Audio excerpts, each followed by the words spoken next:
మన ప్రభువును రక్షకుడునైన యేసయ్య పరిశుద్ధ నామంలో మీకు వందనాలు. నేను క్రీస్తు కొరకు భయభక్తులు, ధర్మము, ప్రార్థన కలిగి ఉండటానికి ప్రయత్నించండి. ఇలాంటి దైవిక లక్షణాలతో ఉన్న క్రైస్తవ్యం దేవునికి ఇష్టం.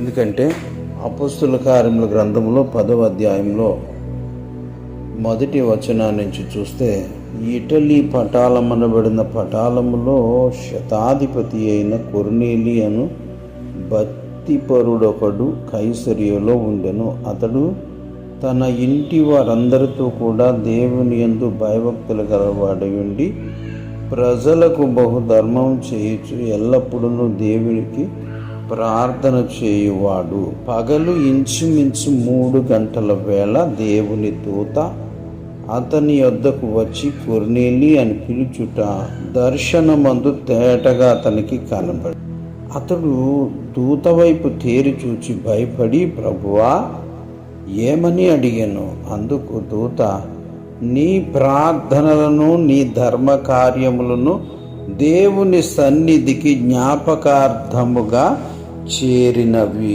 పేతురును పిలువడంపడానికి చెప్పిన మరొక వచనం చదివి దీన్ని ఆపి వివరించుకుందాం. ఇప్పుడు నీవు యొప్పేకు మనుషులను పంపి పేతురు అను మారు పేరు గల సీమోనును పిలిపించుము అని అడ్రస్ అంతా చెప్పాడండి.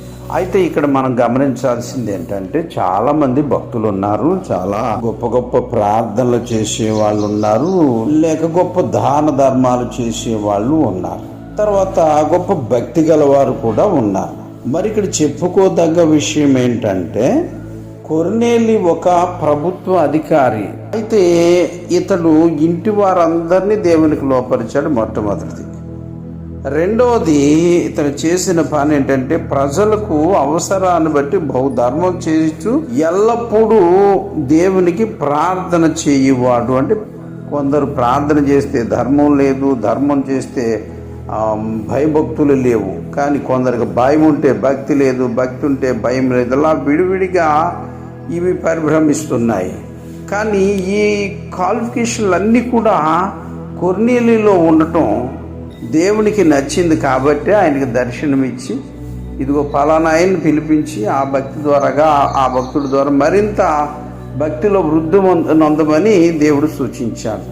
అలాగూ ప్రార్థన ధర్మ కార్యములు చేయటకు ప్రభు మనల్ని ప్రోత్సహించునుగాక. ఆమేన్.